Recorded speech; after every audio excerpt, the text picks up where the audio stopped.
കാലപ്പഴക്കം മൂലം ഏറെ കാലമായി അടച്ചിട്ടിരുന്ന കോട്ടയം മെഡിക്കൽ കോളേജിലെ കെട്ടിടത്തിൻ്റെ ഒരു ഭാഗം ഇടിഞ്ഞു വീണ് ഒരു സ്ത്രീ മരിച്ചത് ഏറെ ദൗർഭാഗ്യകരമായ സംഭവമാണ്. നടന്നത് ഒരു അപകടമാണ്. എന്നാൽ ചില മാധ്യമങ്ങളും പ്രതിപക്ഷവും വിഷമകരമായ ഈ സംഭവത്തെ സമീപിക്കുന്നത് അത്ര അംഗീകരിക്കാനാകാത്ത രീതിയിലാണ്.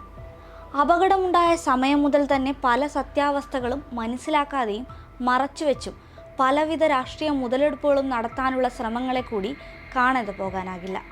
സംഭവമുണ്ടായി മിനിറ്റുകൾക്കകം മന്ത്രിമാരായ VN വാസവനും വീണ ജോർജും മെഡിക്കൽ കോളേജിലെത്തിയിരുന്നു. മെഡിക്കൽ കോളേജ് അധികൃതർ, അഗ്നിരക്ഷാ സേനാംഗങ്ങൾ തുടങ്ങിയവരോട് കൂടിയാലോചനകൾ നടത്തി കൃത്യമായ രക്ഷാപ്രവർത്തനത്തിന് മന്ത്രിമാർ നേതൃത്വം നൽകുകയും ചെയ്തു. ഒന്നാമത്തെ വസ്തുത മറച്ചുവയ്ക്കൽ ആരംഭിക്കുന്നത് രക്ഷാപ്രവർത്തനം വൈകിയെന്ന ആക്ഷേപം ഉന്നയിച്ചുകൊണ്ടാണ്. എന്നാൽ എന്തായിരുന്നു സത്യാവസ്ഥ? അപകടത്തിൽ പൊട്ടിവീണ് കിടന്നിരുന്നത് വലിയ കോൺക്രീറ്റ് പാളികളായിരുന്നു. അതെടുത്തു മാറ്റുക എന്നത് മനുഷ്യസാധ്യമായ ഒരു കാര്യവുമല്ല. അതിന് മണ്ണുമാന്തി യന്ത്രം എത്തിക്കേണ്ട സാഹചര്യവുമുണ്ടായി. 4 വശവും കെട്ടിടങ്ങളാൽ ചുറ്റപ്പെട്ടൊരു സ്ഥലത്താണ് ഈ അപകടം നടന്നത് എന്നതിനാൽ അവിടേക്ക് മെഷീൻ എത്തിക്കുക എന്നത് വെല്ലുവിളി നിറഞ്ഞ ഒരു ദൗത്യമായിരുന്നു. എന്നിരുന്നാലും മന്ത്രി വീണ ജോർജും VN വാസവനും അടക്കമുള്ളവർ നേരിട്ട് നേതൃത്വം നൽകിയാണ് ആ പ്രതിസന്ധി മാറ്റിയത്. തുടർന്ന് കെട്ടിടത്തിൻ്റെ പല ഭാഗങ്ങളും പൊളിച്ചു മാറ്റി JCB അടക്കമുള്ളവ എത്തിച്ച് രക്ഷാപ്രവർത്തനം നടത്തിയതിനെ തുടർന്നാണ് കെട്ടിടാവശിഷ്ടങ്ങൾക്കിടയിൽ കുടുങ്ങിക്കിടന്ന ബിന്ദുവിനെ പുറത്തെടുക്കുന്നത്. അതിവേഗം അത്യാഹിത വിഭാഗത്തിൽ എത്തിച്ചെങ്കിലും ജീവൻ രക്ഷിക്കാനായില്ല. ഒരു യന്ത്രം കയറി വരാനുള്ള പ്രായോഗിക ബുദ്ധിമുട്ടിനെയാണ് ഇത്തരത്തിൽ വളച്ചൊടിച്ചതെന്ന് ഓർക്കണം. രണ്ടാമത് നടന്നത് അപകട മരണത്തെ സർക്കാരിനെതിരെയുള്ള ആയുധമാക്കി മാറ്റാനുള്ള ശ്രമമാണ്. 2013 കെട്ടിടത്തിൻ്റെ ശോചനീയാവസ്ഥ ചൂണ്ടിക്കാട്ടി PWD അന്ന് ഭരണത്തിലുള്ള UDF സർക്കാരിന് നോട്ടീസ് നൽകിയിരുന്നു. എന്നാൽ പദ്ധതിക്കായി ₹1 മാറ്റിവെക്കുകയോ പുതിയ കെട്ടിടം പണിയാനുള്ള ശ്രമങ്ങളോ ഉണ്ടായിട്ടില്ല. അന്നു മുതലുള്ള കാര്യങ്ങൾ മന്ത്രി VN വാസവൻ കൃത്യമായി മാധ്യമങ്ങളോട് വിശദീകരിക്കുകയുണ്ടായി. 2013 PWD വകുപ്പ് ഈ കെട്ടിടത്തിൻ്റെ മോശാവസ്ഥയെക്കുറിച്ച് അന്നത്തെ ഗവൺമെൻറ് റിപ്പോർട്ട് കൊടുത്തിട്ടുണ്ട്. അന്ന് UDF ഗവൺമെൻറ്റാണ് കേരളത്തിൽ. ആ UDF ഗവൺമെൻറ് കാലഘട്ടത്തിൽ ഇതിനു വേണ്ടി റിപ്പോർട്ട് വന്നിട്ട് ₹1 പോലും മാറ്റിവെക്കുകയോ കെട്ടിടം പണിയാനുള്ള ശ്രമത്തിലേക്കോ വന്നില്ല.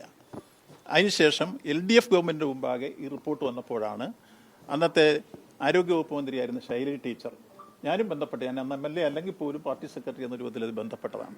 ശൈലജ ടീച്ചറും ബഹുമാനപ്പെട്ട മുഖ്യമന്ത്രിയും ഈ കാര്യത്തിൽ സീരിയസ് ആയി ഇടപെട്ടിട്ടാണ് HIPI ഫണ്ടിൽ നിന്ന് അതിനുവേണ്ടി ₹526 കോടി അനുവദിച്ചു.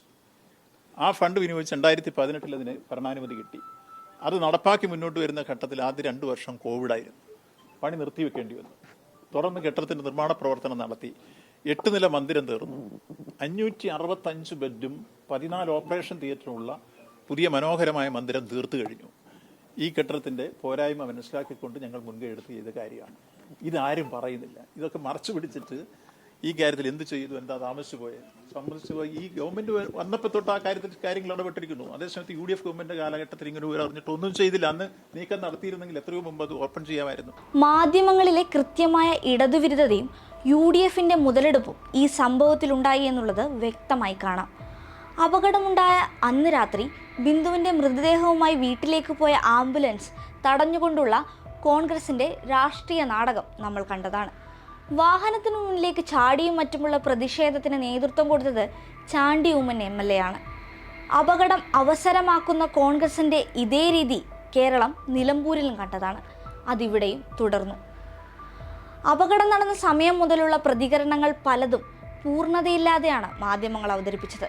അതിലേറ്റവും പ്രധാനപ്പെട്ടതാണ് മരിച്ച ബിന്ദുവിൻ്റെ ഭർത്താവിൻ്റെ പ്രതികരണം.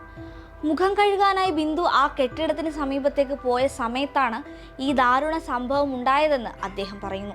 എന്നിട്ട് ഇതൊക്കെ കൊടുത്തതിന് ശേഷം ബായ മുഖം കഴുകാനാണ് ഇവിടെ വരുന്നത്. വന്നപ്പോഴാണ് ഇത് ഇടിയുന്നത്. രക്ഷാപ്രവർത്തനം അപ്പോഴത്തൊട്ട് ഇവിടെ രക്ഷാപ്രവർത്തനം നടത്താനുള്ള ഏരിയ അല്ലല്ലോ, റാമ്പാണ് കിടക്കുന്നത്. അതിനകത്ത് JCB ഒക്കെ കൊണ്ടുവരാൻ പാടാ. അതൊരു നമ്മൾ കുറ്റം പറഞ്ഞിട്ട് കാര്യമില്ല. പക്ഷെ സമയമാണ് ഏതാ ഈ സമയം, നല്ല ആൾക്കാർ തിങ്ങി നിൽക്കുന്ന സമയമാണ്. അപ്പോൾ ഇതിൻ്റെ ഇടയ്ക്ക് കൊണ്ടുവരാൻ പാടാ. എന്തായാലും അവർ കൊണ്ടുവന്ന് നോക്കി.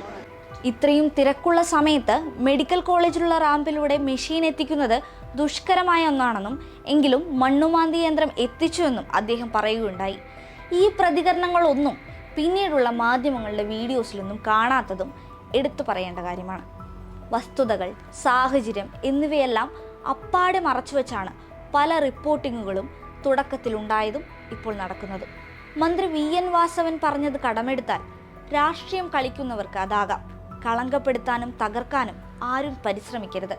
നിരവധി പാവങ്ങളുടെ ആരോഗ്യം രക്ഷിക്കപ്പെടുന്ന കേന്ദ്രത്തിനെതിരെയാണ് ഈ പ്രചാരണമെന്ന് ഓർക്കണം.